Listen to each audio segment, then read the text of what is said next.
The Clarity PHEV's powertrain combines a 1.5-liter engine with two electric motors, a high-output, 181-horsepower drive motor and a second motor that acts as a generator and a starter.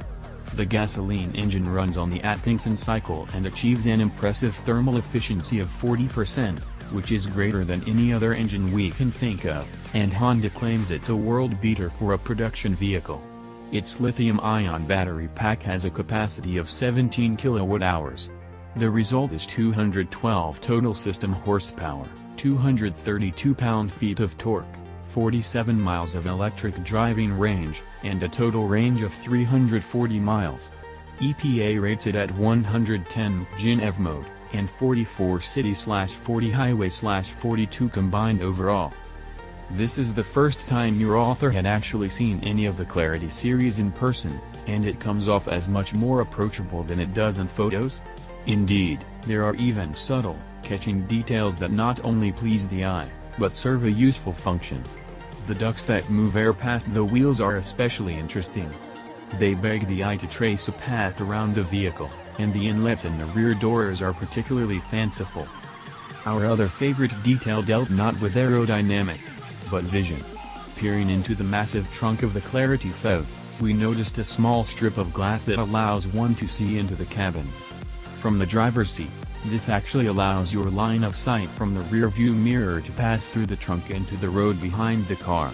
It provides a little extra confidence, while allowing the Clarity to achieve that very swoopy, aerodynamic shape in the rear of the vehicle.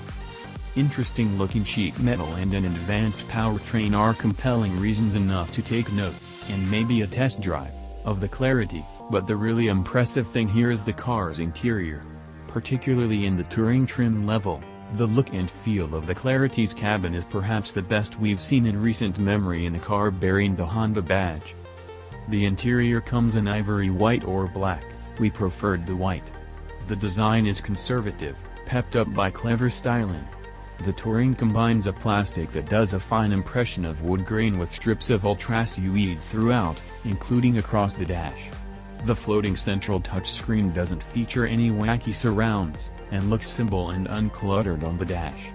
The leather-trimmed seats are comfortable, and the leather-wrapped steering wheel is comfortable in hand over a long drive.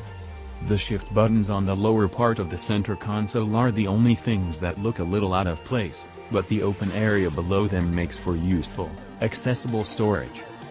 Just above that set of buttons are three more, which select drive modes to cater to your driving style or situation. The Econ button reduces throttle response. Sport is the opposite. The HV button will put the car into series hybrid mode to maintain charge, in case you want to save it for when you get into the city. Likewise, holding down the HV button will put it into charge mode, which will bring the battery level back up to as much as about 58% charge while you drive.